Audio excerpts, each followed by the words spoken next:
Tu acha que o streaming matou o cinema ou ele só mudou a forma que a gente tá consumindo hoje em dia? Esse é um assunto polêmico, né? E a pergunta não é fácil. Mas tem uns teóricos antigos que dizem que as mídias não morrem, elas se transformam ou elas coexistem. Eles são meio mediadores, assim, eles não são radicais, no sentido, matou, não matou, ou o cinema de streaming não presta, o que presta é cinema de sala de cinema e tudo mais. Eu acho que hoje há uma coexistência, né? O que eu tenho reparado do ponto de vista... tem várias formas de você ver isso, o mercadológico, o artístico, de consumo e tudo mais. Eu tenho reparado que filmes que não funcionam no cinema, eles têm ido mais rapidamente para o streaming.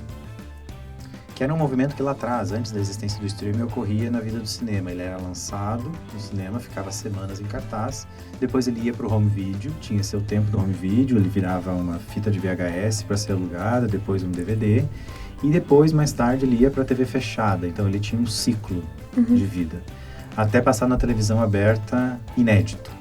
Pela primeira vez na televisão, e aí passava o filme que já tinha quase 2 anos de vida. Meu Deus, Sessão da Tarde! Só que hoje bagunçou um pouco, assim, por causa do streaming, que tá, na verdade, balançando. Eu acho até mais mexendo com a televisão do que o próprio cinema.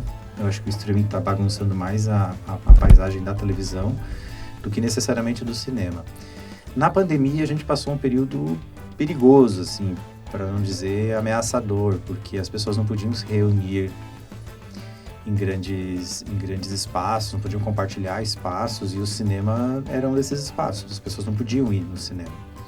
E os filmes estavam ali, então toda a produção cinematográfica sofreu, quem estava gravando parou, tudo que era lançamento foi cancelado, e o streaming não parou, porque o streaming vive de catálogo. Então os catálogos de filmes não pararam, então muita gente viu no streaming, inclusive um alento para passar pela pandemia. E daí surgiram os fenômenos estranhos, como, ao sair da pandemia, filmes serem lançados simultaneamente nos dois, ou ser só lançado no streaming. Um filme que você acharia pela qualidade ou pela tanto que esse pelo apelo comercial, né, que ele seria lançado no cinema. Torna até um pouco difícil o acesso, né? Por isso que as pessoas recorrem tanto à pirataria, enfim...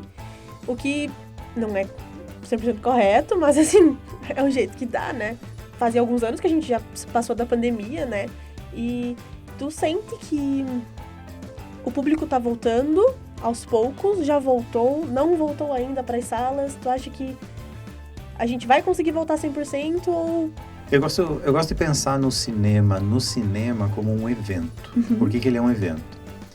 A gente, para ir numa sala de cinema ver um filme, você tem que ter uma programação, tem que ter um planejamento, você tem que ter gastos, porque você sai, é estacionamento com o carro, é alimentação, é a bombonière, é o tempo que você passa, é o tempo de deslocamento, dependendo da cidade, do tamanho da cidade, é uma mobilização muito grande para você ir no cinema.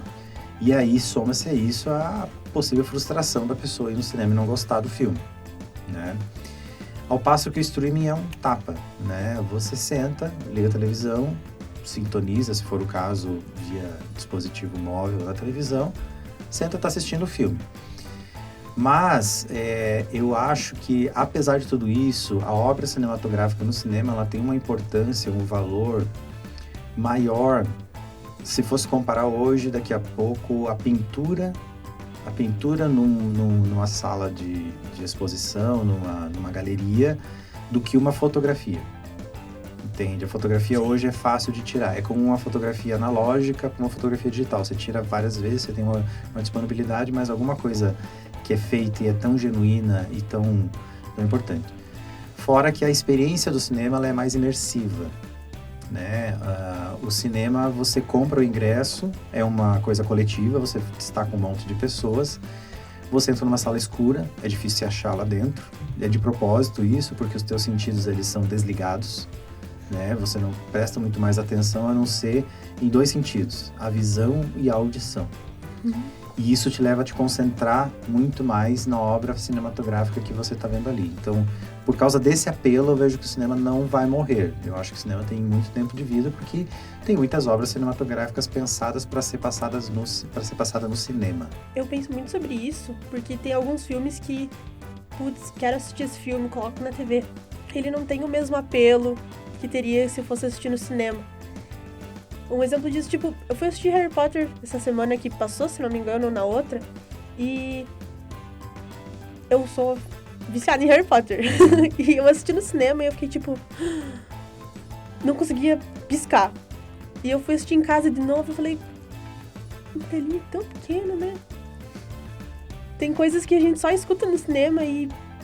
eu não sei se, eu acho que sabe? não é só a tela, né? Como eu falava, é Todos a os imersão, sentidos, né? sim. Sentidos, Você se sentir em cinema.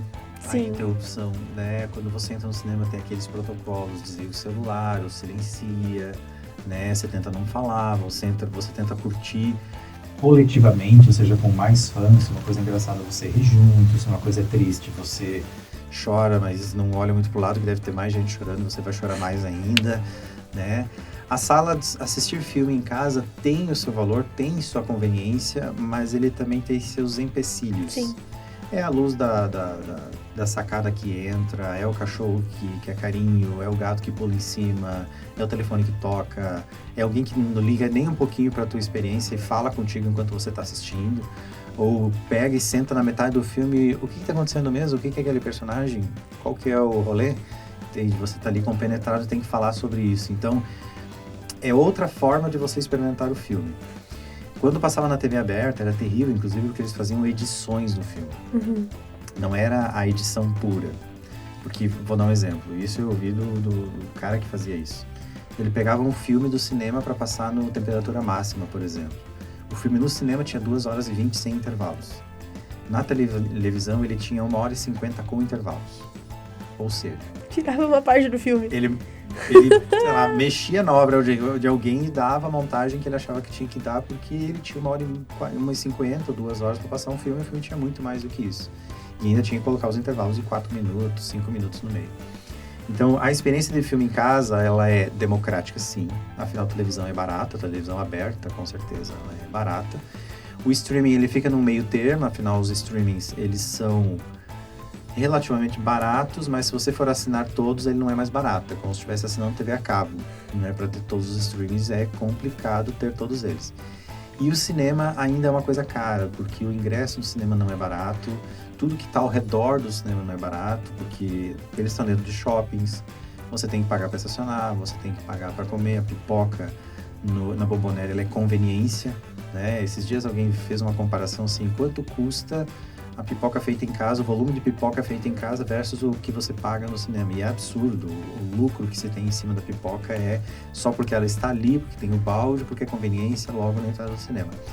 Mas que é uma experiência estética única, né? Ou seja, ver um filme no cinema, com a pipoca, no cinema, naquela sala escura, num coletivo de pessoas. Eu tenho lembranças maravilhosas de filmes, né? Também sou fã de Harry Potter, Senhor dos Anéis e Star Wars e tantos outros que ver coletivamente é uma coisa que não tem preço, sabe?